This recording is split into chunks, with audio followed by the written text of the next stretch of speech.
Hey, you guys. Okay, so now listen. There's a difference. Okay, there's a big, big difference. People seem to get a lot of these things misconstrued. There's a big difference from wanting someone, deliberately wanting someone to feel less than they are, wanting them to feel insecure, off balance, less of a woman, less of a man, less self-assured, wanting them. Can you imagine deliberately wanting another human, especially that you so-called love, that you're so-called family with, or siblings with, or romantic partners with, or best friends with? Can you imagine what is in the mind of some people? Deliberately wanting someone to not feel good about themselves, to not wake up every day and feel joy, feel loved, feel complete, feel content, feel wanted, accepted, validated. Can you imagine? Okay, there's a big difference in someone who is so hurt, so damaged, and so underdeveloped in their coping skills and their emotional maturity. They're on such a childish level with their emotions that when they start hurting, whatever they are feeling inside, they are immediately going to reflect it outward. And that is how they want the people around them to feel as well, because they don't want to be alone there. And they don't have the maturity to think about it on a different level, to cope with it on a different level, to endure those feelings like a mature adult, and also at the same time want the people around them to be happy, to go out of their way to preserve the happiness of others while they are in pain. They don't have the capability of doing both simultaneously because they don't have the maturity or the development. And that is what took me so long to understand. Because you'll go through a lot with people like that, whether it's family, whether it's partners. You'll be angry with them, you'll be confused, you will just be very perplexed at what is going on here. And a lot of times that's the case with people with personality disorders that undiagnosed. They've never gone and got a diagnosis. Family didn't talk about it. Nobody questioned it. Nobody came up in the family and said, hey, we need to get you some help. How are you doing? Let's go evaluate your mental health. Let's go talk to somebody.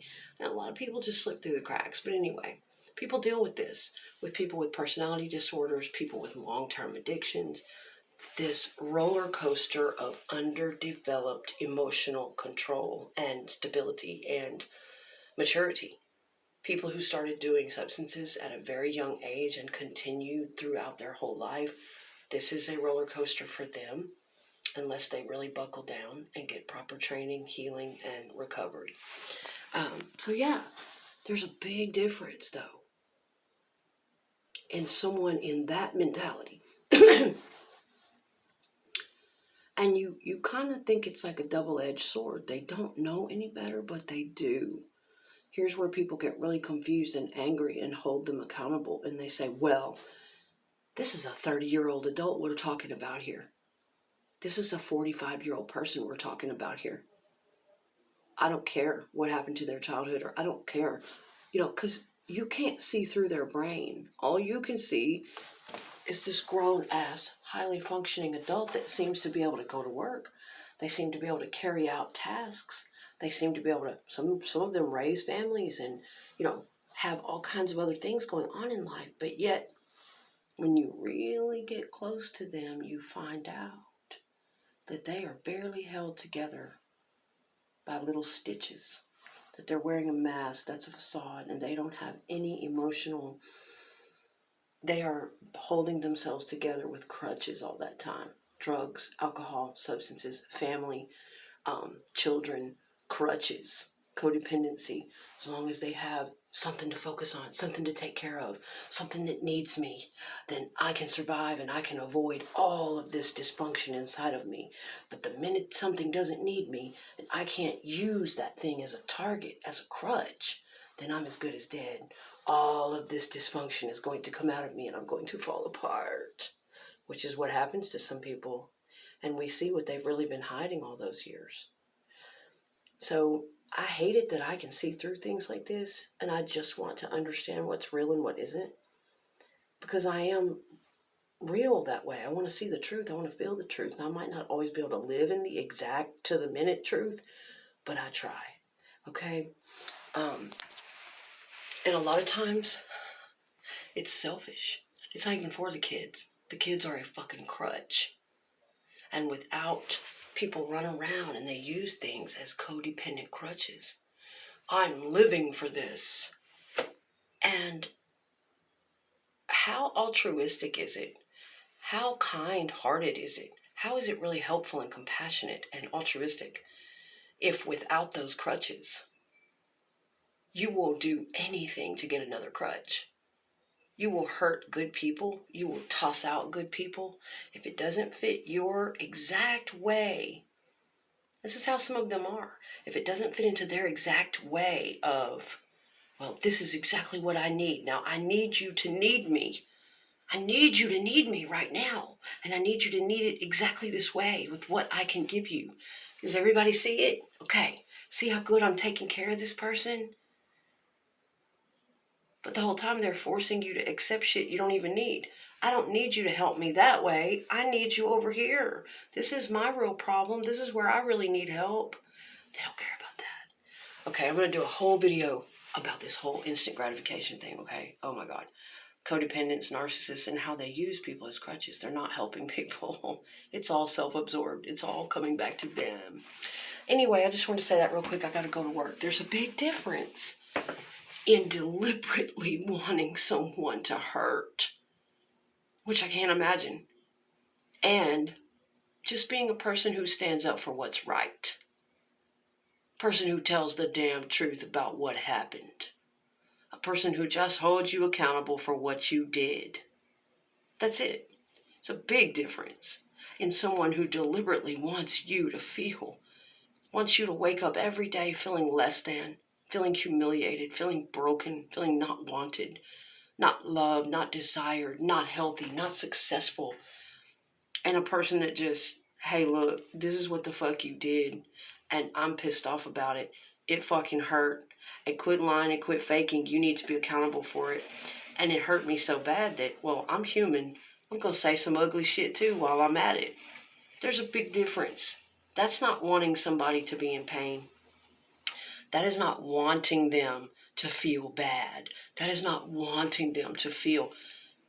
But these covert narcissists, that's how they perceive everything in this world. If you dare breathe on them the wrong way, you want me, you're instantly an enemy. You're instantly a threat. You're instantly, oh my God, they want me to be exposed. They want me to feel terrible. They want me to feel ugly and unstupid and unwanted. And they have almost a paranoid personality, you know? So anyway, I just want you guys to know that. It's a big difference. I cannot imagine being a person like that. And it would be hard. It's almost like a mental illness for the people that are trapped in that mentality and they're not aware of it. And they're going around fighting everybody like, I don't have a problem. But everybody else can see it, that they do act that way and they do treat people that way. And even their own families told them that, but they still can't see it. That's true mental illness. That's a sign of mental illness. And yeah, it's a double-edged sword. It's like you want to feel sorry for them in a way. You want to feel empathy for them because their brain is that way. They've been traumatized and they can't. But at the same time, they're fucking responsible for it. They're not going to get any help, any sponsorship. They're not cracking a book. They're not doing shit. They're drinking, they're drugging, they're sexing, they're fucking running around doing nothing to help themselves. So at the same time, they're accountable and we hold them accountable. They're not getting our pity. They're not getting the easy way out because you're accountable. You know what you're doing. You're not that far over the edge that you can't be responsible for your actions. And if you are that far over the edge, well, you probably need to be in an institution or, some place that can help you even more. So, yeah, but there are differences. It's a big difference in all of that pathological thinking And just simply being a person who tells the damn truth, who has love and compassion and kindness and down for you all day, but I'm still gonna tell your ass the truth about who the fuck you are. If you are behind the scenes bringing harm and danger and stress and you're a shady ass motherfucker, then I'm gonna still tell you the truth. Might love you to death, just the way it is, but there's a difference. I don't sit up like the little weaselly ass covert narcissists and toxic people. I want them to fail. I sound like Pete Sapper from Empath Uprising. Chosen 144. Pete Sapper's a great coach, great teacher. I want them to fail. That's the covert narcissist. They're out of all the narcs. I want them to fail. I hope they fail today. I hope they're unhappy. They shouldn't have anything. It should all belong to me. I'm the great one. Why can't everybody just see how great I am? Yet they do nothing. They do nothing but hurt other people and lie and manipulate and steal ideas and try to cheat their way through the process. It's because of their childhood. It's because something's missing, and we get that, but you're still responsible. So again, I can't imagine waking up every day and wanting the person I love. That would make me sick to my stomach. That's how you know it's real love. For my brother, my sister, my partner, my love, my family, anybody that I love, I want them to feel so wonderful when they wake up every day. I want them to know how much they are cherished, how much they are wanted, how unique and special and important they are to this world, what their part in this world is, no matter how small it might be or how they might feel about it. I want the people close to me to feel that. That is why I treat them the way I do behind the scenes. You see, these covert narcs will have you believe a different story, but that's not true. Check my background. Check the background of anybody that a narc has been involved with and they're telling you stories about. Go check their background. Always do your fucking research. Don't believe a narc. I always want my close people to feel cherished. And I don't care if it does look like I'm a doormat or going a little overboard. At least I know 100% that I showed them with my entire soul how much they meant to me and how much I felt like they deserved. I treat them the same way my therapist, after all that trauma. Don't look at me like, oh, you little princess. No, after all that brutal fucking trauma in my childhood and everything it took from me, and all my self-esteem problems and codependency, finally, yes, after good therapy and good teaching and growing and work, I want them to feel what I feel inside, the beautiful, wonderful way that I deserve to be treated. I try to reflect that to my close people, that they deserve acceptance and validation. They deserve to be heard, understood, made to feel important sometimes. Not every minute of the fucking day. They're not babies. Grow up, right? Okay. But that's how I want my people to feel that are close to me. That they are adored.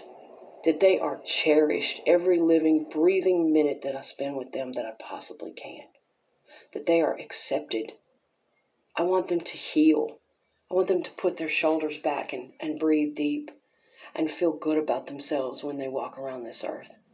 I encourage their accomplishments. I encourage their inner peace. All of those things, you see. All of the things that a narcissist doesn't want you to have. That they hate you for having.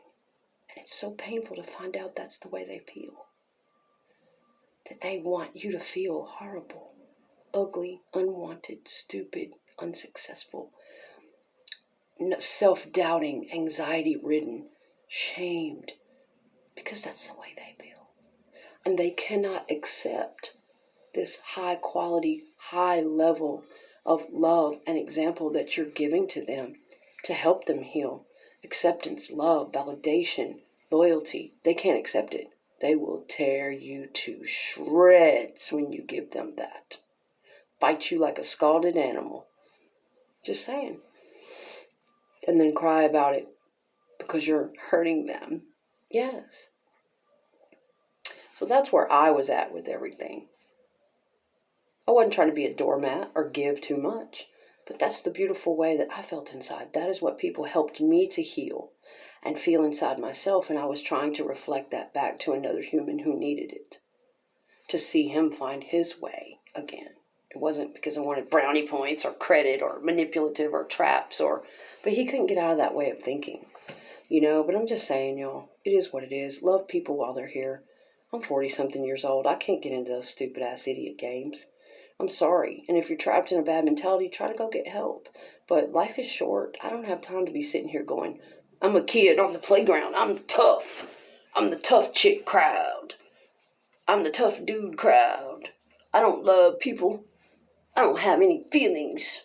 I'm tough. Look at all these people I can mess around with. I'm a player in the streets. I don't have fucking time for that kind of shit. Whatever the fuck ever people think is cool, sexy, fun, y'all go on back to the playground. I've got other things to connect on and reflect to people and work on myself. To each their own. There are lessons no matter which direction we take, okay? But a lot of this shit, I see you.